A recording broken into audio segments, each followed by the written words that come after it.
안녕하세요. 주식은 역시 기리기리스의 기리씨입니다. 안녕하세요, 여러분들. 자, 좋았던 애들이 또 좋았던 오늘 하루였습니다. 어떤 흐름이 나왔는지 빠르게 보고 끝내보도록 할게요. 9월 5일 화요일입니다. 같이 공부하시죠. 렛츠 기! 자, 오늘 코스피는 0.09% 하락, 코스닥은 0.2% 상승으로 그냥 보합권이었다고 볼 수 있고, 아마도 어제 저녁 미국장이 휴장이다 보니까 그냥 눈치 보기라고도 볼 수 있겠죠. 이 와중에 코스피는 2582에서 머무르고 이제 쭉쭉쭉 올라가길 바랄 뿐입니다. 그리고 삼전은 오늘 소폭 조정받아서 다시 77,700원까지 내려왔는데 다시 또 내일부터 상승하길 바랍니다. 그리고 코스닥은 921포인트로 슬금슬금 올라가는 모습. 하지만 어제와 또 비슷하게도 에코프로와 에코프로 BM 또 안 좋은 모습을 나타냅니다. 특히 에코프로는 3일 연속 거의 한 15% 정도 하락을 했죠. 하락폭이 꽤나 큰 걸 확인할 수 있는데 언제 반등이 나올지 오늘 저녁 파랭이 때 한번 공부해 보도록 하겠습니다. 그리고 매동은 조금 좋았습니다. 개인 매도, 외국인 매수, 기관 매도, 연기금 또 600억 매도. 최근 들어 연기금의 매도가 조금 많아요. 이 와중에 산 건 포스코 인터내셔널, 아프리카TV, 삼성전자, CJ 코리아 아연 요렇게 매수했고, 그 반면 연기금이 매도한 건 네이버, 대한항공, 솔루엠, SK하이닉스, 기아를 매도했습니다. 오늘의 증시 포인트입니다. 삼성전기가 미국 전기차 업체랑 공급 계약을 했다. 이런 소식에 오늘 자율주행 관련주 중에서 카메라 관련주가 좋은 흐름을 나타내는데, 참고로 작년에 한 가지 보도가 나온 게 있어요. 삼성전기랑 테슬라가 이렇게 협업을 한다. 그런 얘기가 나타난 바 있었기 때문에 아마도 이게 테슬라 아니겠느냐 이러한 예측이 나오고 있다고 합니다. 그리고 어제 저녁 네이처에서 초전도체를 나락으로 떨어뜨렸었죠.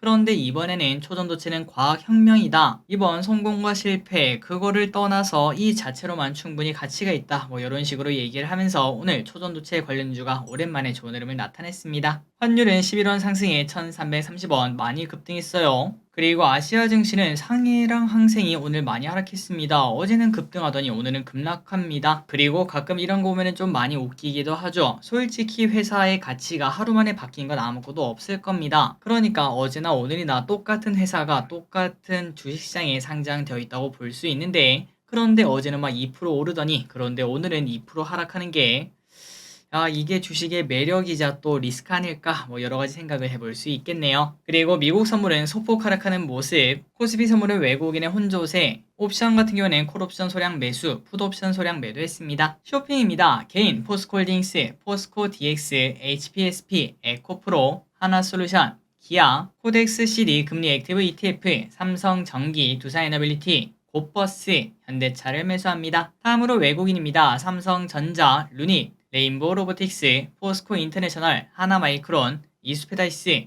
LG엔솔, 포스코 표챔, SK하이닉스, 한미반도체, 금양을 매수합니다. 마지막으로 기관입니다. 포스코 표챔, 포스코 인터내셔널, 에코프로비엠, CJ, 아프리카TV, 고려아연, FNF, 포스코홀딩스, LG엔솔을 매수합니다. 수요일장입니다. 내일은 연준 베이지북이 공개가 되고 폴라리스 오피스 AI가 출시가 됩니다. 그리고 목요일입니다. 조 바이든 인도 순방 일정 그리고 하나스페이 상장을 합니다.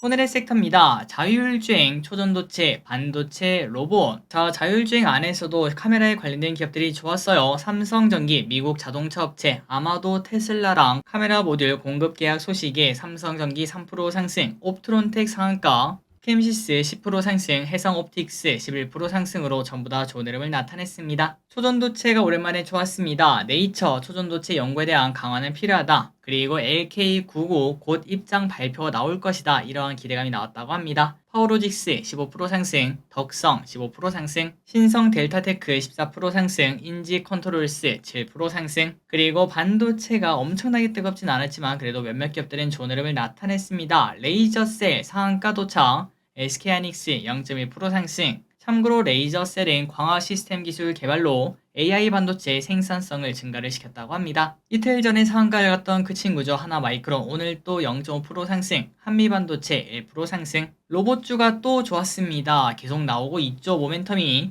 대동 15% 상승, V1텍 17% 상승, 레인보우 로보틱스 또 올라갑니다. 7% 상승, SBB테크 7% 상승, T로보틱스 7% 상승, 에브리봇 8% 상승으로 로봇의 기대감 쭉쭉쭉 올라가는 걸 확인할 수 있고, 우리가 지난번에 항상 공부했다시피 바닥권에서 뭐 거토양이 터졌을 때 그때는 우리가 꼭꼭꼭 공부를 할 필요가 있고, 그리고 지금 또 거래량 터진 양봉이 계속 나오고 있기 때문에 추가 상승 가능성도 절대 우리가 배제할 수는 없겠죠. 열린 가능성으로 봐야 될 것 같습니다. 그리고 AI 관련주 당연히 같이 갑니다. 특히 오늘 루닛이 또 상한가를 갑니다. 얼마 전에는 뷰노가 계속 올라가고 있어서 야 이제 루닛의 시대는 끝났고 뷰노가 가나보다 했는데 그런데 루닛 한 번에 보여주네요. 암진단 AI 일본에서 보험 적용 소식 등에 오늘 또 AI 관련주가 좋은 흐름을 나타냈습니다. 루닛 상한가 도착, 뷰노 18% 상승, 딥노이드 10% 상승, 퀀타 매트릭스 상한가 도착, 엠로 12% 상승, 솔트룩스 12% 상승, 그리고 크라우드웍스 15% 상승, 마음 AI 3% 상승으로 AI 관련주도 좋은 흐름을 나타냈습니다. 보안주가 좋았습니다. 정보보호산업 글로벌 경쟁력 확보 전략 발표에 모니터랩 13% 상승, 시큐레터 6% 상승. 확실히 신규 상장주가 이러한 뉴스가 뜨면 강하게 올라가는 걸 확인할 수 있네요. 디지캡 20% 상승, 센질의 8% 상승. 음식료 관련주 중에서 이제 삼양과 농심, 라면주죠. 라면주가 좋은 흐름을 나타냅니다. 삼양 4% 상승, 농심 2% 상승. 그리고 지난주 금요일날 살짝 핫했던 네옴시티 관련주 소폭 조정받는 모습을 나타내고 있는데, 그런데 뭔가 모습을 보면은 뉴스만 기다리는 그러한 모습을 나타낼 수 있습니다. 과연 어떤 흐름을 나타낼지 앞으로도 계속 보도록 할게요. 히림 3% 하락, 한미글로벌 2% 하락, 정유주는 오늘 보합권으로 마무리가 되었습니다. SOL 0.3% 하락, SK이노베이션 0.3% 하락, 제약바이오 관련주인 보령 6% 상승합니다. 당뇨 복합제 트루버디 품목 허가의 상승, 그리고 KR모터스 22% 상승합니다. 최대 지주 지분 매각설에 상승을 했습니다. 자, 오늘의 시황전은 여기까지 끝났습니다. 항상 이렇게 같이 공부해서 진심으로 감사합니다. 지금까지 길이셨습니다. 빠이요.